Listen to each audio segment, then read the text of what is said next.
Continuing right along here, we're now going to talk about the outbreak of World War II.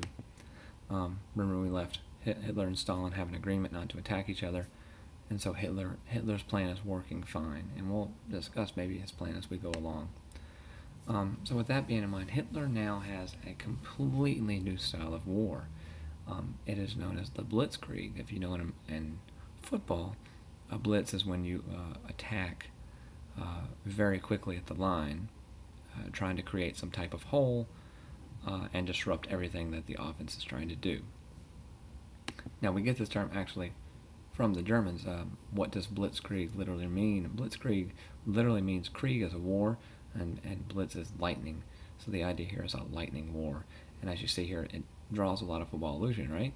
Step one, attack, you penetrate, and then you encircle, and then you eliminate.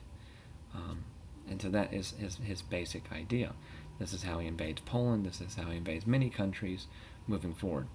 Now, Hitler's plan with the Blitzkrieg is simple. He's going to take care of all of mainland Europe in the west, France, etc., England. And once England, which is an island, has been taken, he will then focus on taking out Stalin. But he wants to take care of what he considers to be the weak, spineless leaders in the west before he turns his attention to Stalin in the east. Okay? And we'll see how that works. Now, as the Blitzkrieg is going on, the United States passes a Neutrality Act in 1939. It was called the Cash and Carry Act. The general idea behind cash and carry, we'll get into this. First off, fellas, don't ever say this to a woman, because quickly you'll be by yourself, right? Look, I paid the cash, you can do the carrying. But let's look at a political cartoon maybe here by Dr. Seuss talking about cash and carry.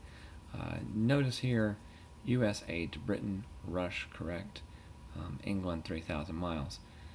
The idea of the cash and carry was that we're not going to sell anything to any belligerents. But if England or any of her allies that we're closely kind of similar and democratic to want something, and they pay us cash, and they agree to help us carry it over there, or they carry it themselves, they may have it. So that is the Cash and Carry Act. And so we're moving away, in essence, from neutrality, correct? Because this does not seem very neutral. This is not safe in any means. So we're still maintaining neutrality because we're saying, hey, they're paying us, anyone can pay us. But that's not entirely true, because we didn't help out Germany or Japan or anybody else in this time. We'll get to that. Now, this is going on all through Europe, yet on France, this is what they were doing. Sitting down, playing cards, nothing's going on. How is this possible? Now, the French didn't call it Blitzkrieg. Maybe they said it playfully. They called it a Sitzkrieg, which is a false war or a sitting war.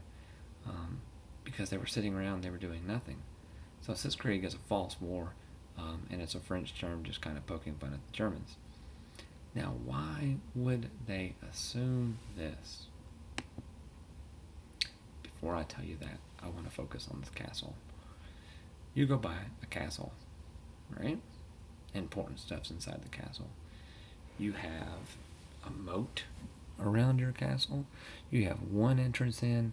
You have it very heavily guarded. You have a drawbridge. You might have some gators in here, right? Some kind of monster.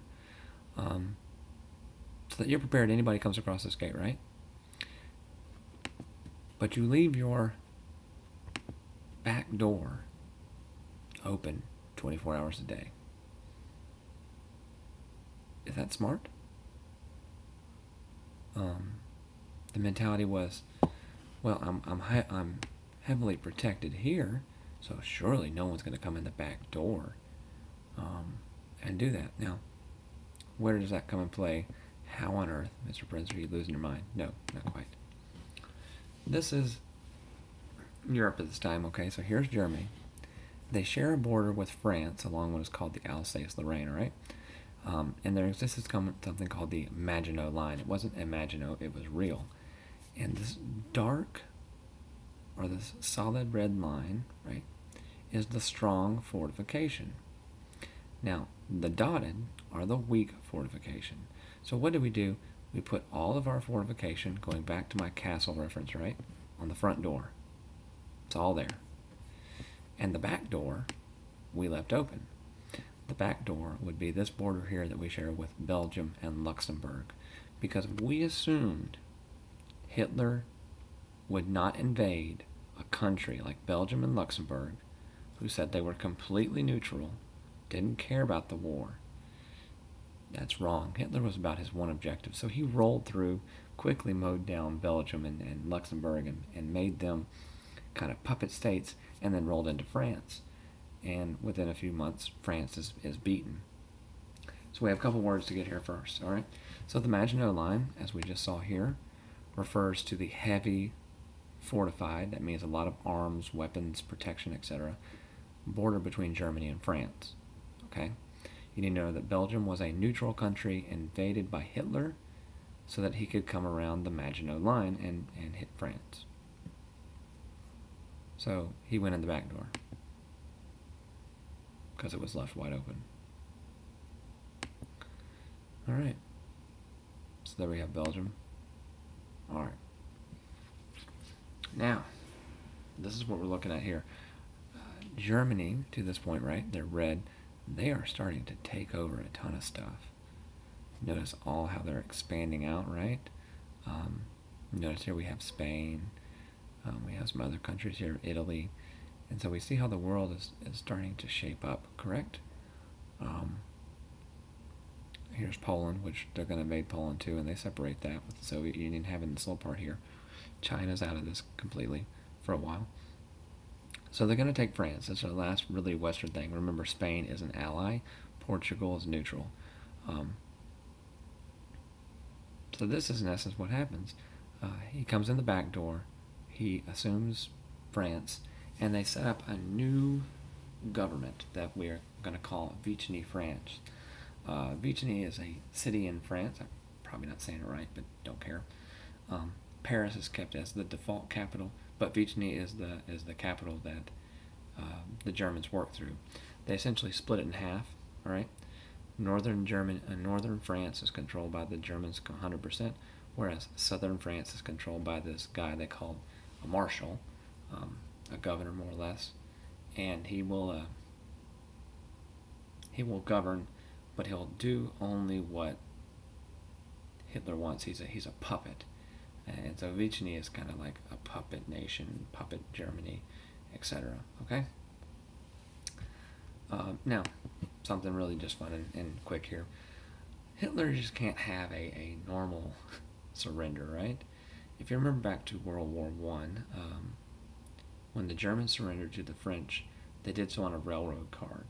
And hence, the term, someone says he got railroaded, right? That means he got ran over. He got screwed, more or less. Hitler goes and digs up that railroad card. He knows the number, and he's heard about it.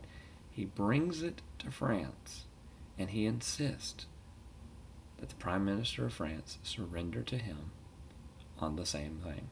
Thereby, what Hitler is doing is he's kind of rewriting history. He's trying to say, I'm better than you. Okay? Now, as he's rolling through France, he's pushing them out, right? You can see here's where they come into Belgium, and here's France, etc. And so they're attacking here, and they're pushing all of the English that are here helping France to one central location, and it's called Dunkirk. And they have all of these troops surrounding. I've got a neat little thing there for you. And what happens at Dunkirk in the 1940s is considered a miracle. Had the Germans got the English here, this would have been a large part of their army, and the World War II would have been over. We'd be having sauerkraut all the time. So the miracle of Dunkirk was this. The English called upon civilian boats, right? Civilian boats, to get these people off of Dunkirk quickly and onto bigger vessels and get them to England to basically tell Germany, hey, you won this battle, but we're going to live to fight another day. And so the massive evacuation of these troops, these English troops out of France, is called the miracle at Dunkirk. Just kind of cool nonetheless. Now as we move into the 1940s, France has been beaten, And so who does that leave us with? It leaves us with England. And if you remember correctly, America is kind of in bed with England at this point. We're trying to help them as much as we can through cash and carry. And the lines get a little bit blurrier here in 1940, 1941, once Hitler decides he's going to start attacking.